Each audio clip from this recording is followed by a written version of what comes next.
और मेरे गुजरात में तो पाली और सिरोही से जो हवा आती है वो गुजरात को भी ताकत देती रहती है।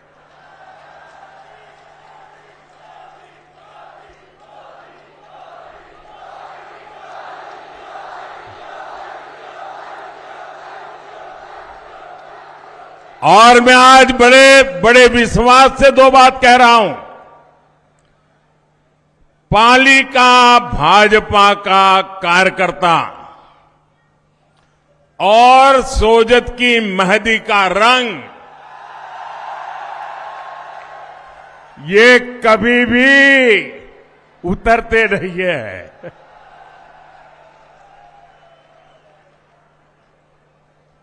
पाली के मेरे भाइयों बहनों, वाकई आज आपने दिल खुश कर दिया।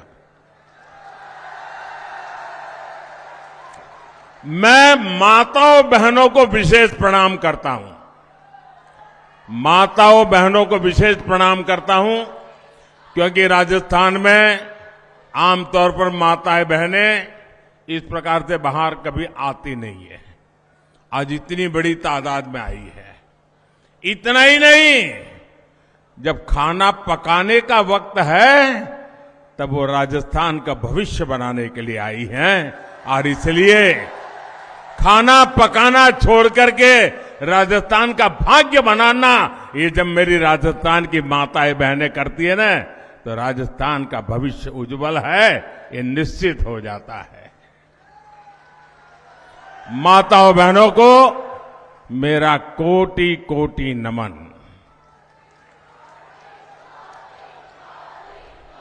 साथियों, मैं पिछले कुछ दिनों से राजस्थान में जहां जहां गया हूं, राजस्थान के लोगों को जहां जहां मिला हूं, एक स्वर से एक ही आवाज सुनाई दे रही है।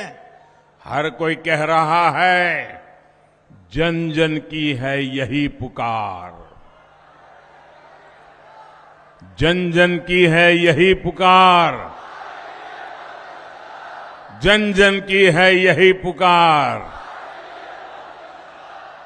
मेरे परिवारजनों, आज पूरा देश विकसित होने के लक्ष्य के लिए दिन रात मेहनत कर रहा है। भारत 21वीं सदी में जिस ऊंचाई पर होगा, उसमें राजस्थान की भूमिका बहुत बड़ी होगी, अवश्य होगी। और इसलिए राजस्थान में ऐसी सरकार जरूरी है जो राजस्थान के विकास को सर्वोच्च प्राथमिकता दे।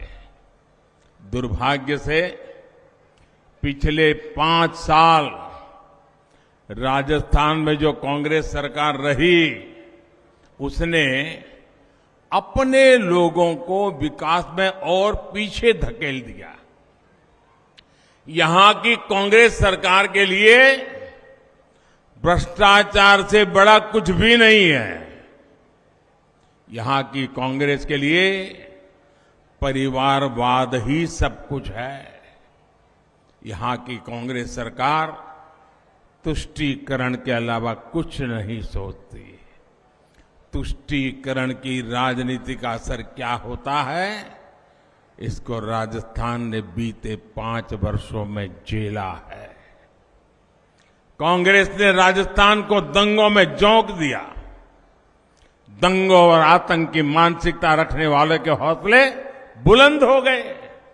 सौहार्द की इस धरा पर ऐसी ऐसी घटनाएं हुई जिनके बारे में कभी कल्पना भी हम नहीं कर सकते थे।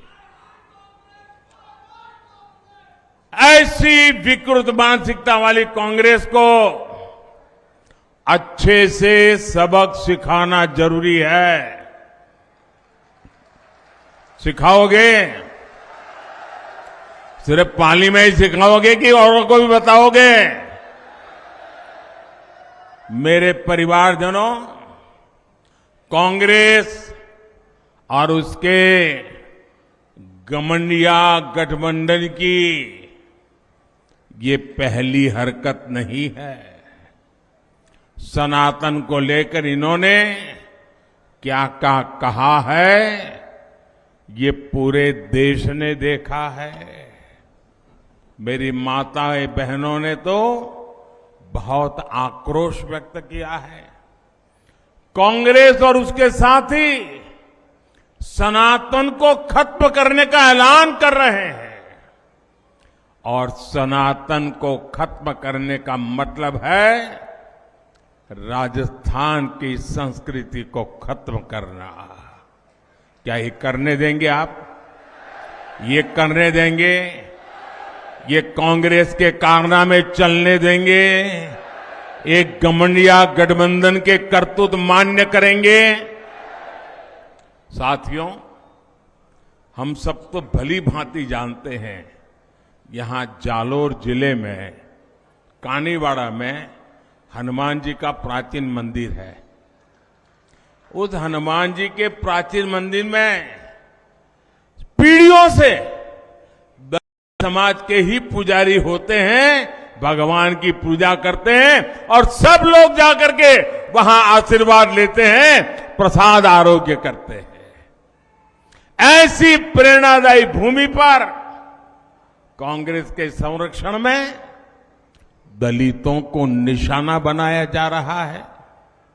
आप देखिए, महिलाओं और दलितों को लेकर ये कैसी कैसी भाषा का उपयोग कर रहे हैं।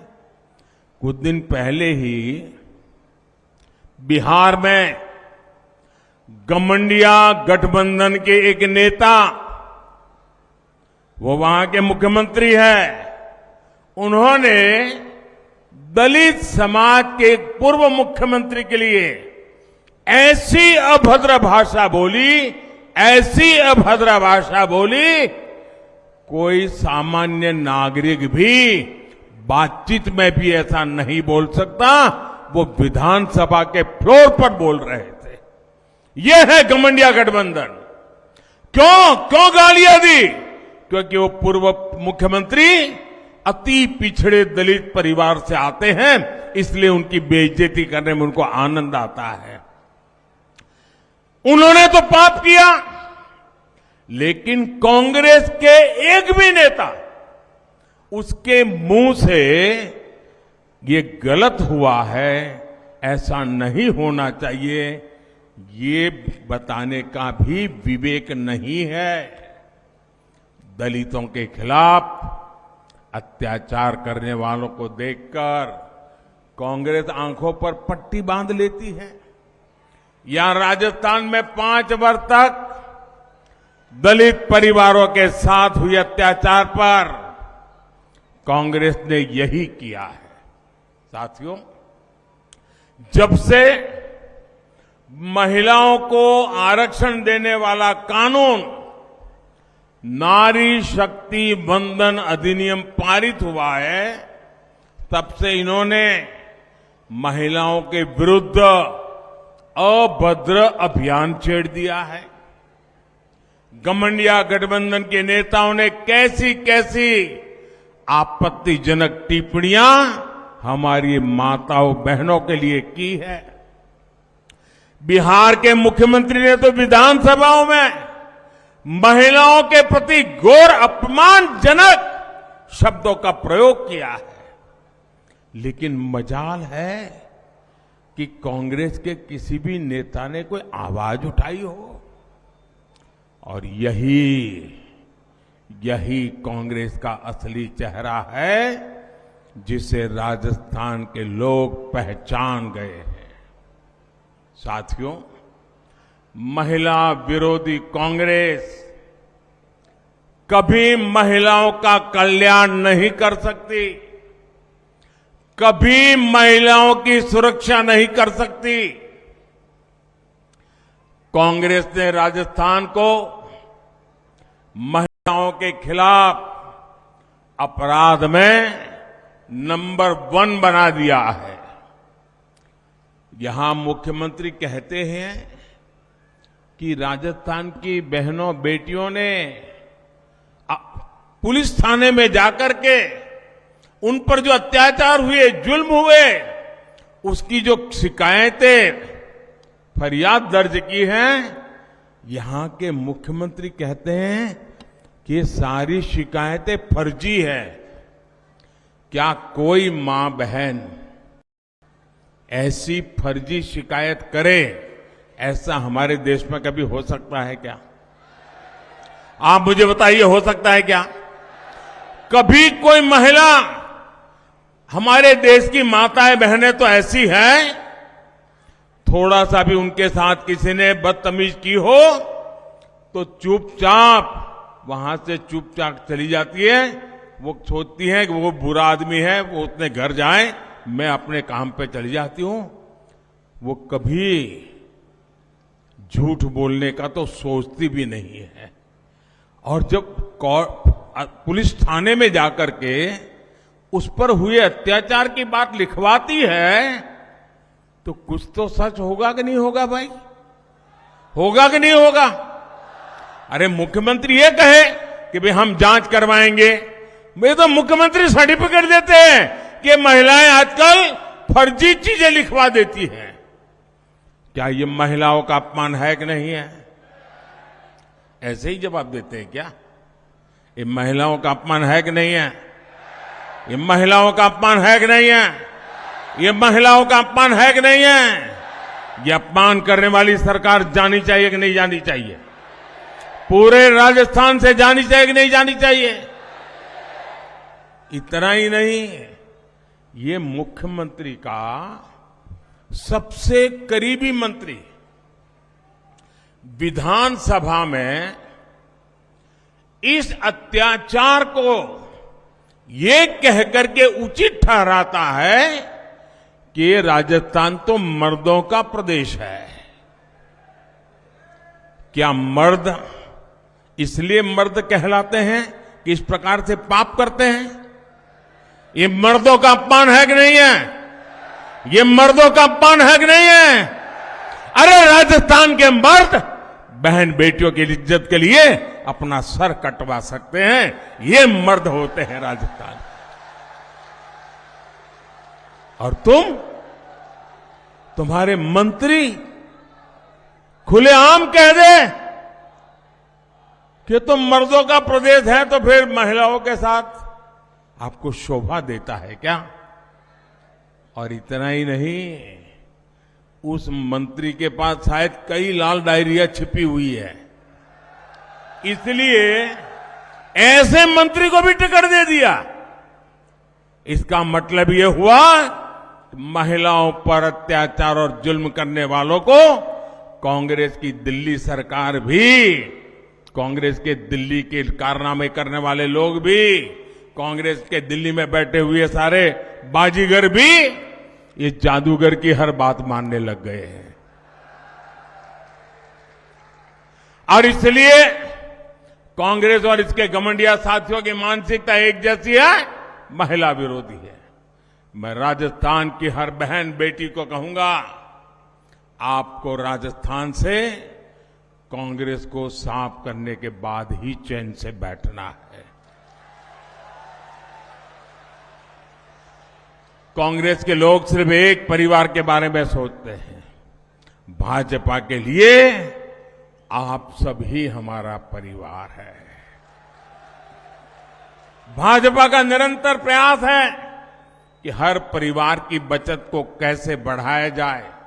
आप याद कीजिए, कांग्रेस की सरकार जब थी तब 2 लाख रुपए तक की इनकम पर भी टैक्स लगता था। यहां के लोग तो बराबर व्यापार दुनिया से जुड़े हुए हैं। 2 लाख रुपए पर टैक्स लगता था कि नहीं लगता था? जरा जवाब याद कीजिए, कांग्रेस के जमाने में 2 लाख रुपया पर टैक्स लगता था कि नहीं लगता था? ये मोदी के आने के बाद 7 लाख रुपये तक एक नया पैसा टैक्स नहीं लगता है। मेरे मध्यम वर्ग के पैसे बचते हैं। 2014 में सरकार बनने के बाद भाजपा ने डायरेक्ट टैक्स में जो कमी की है, उसकी वजह से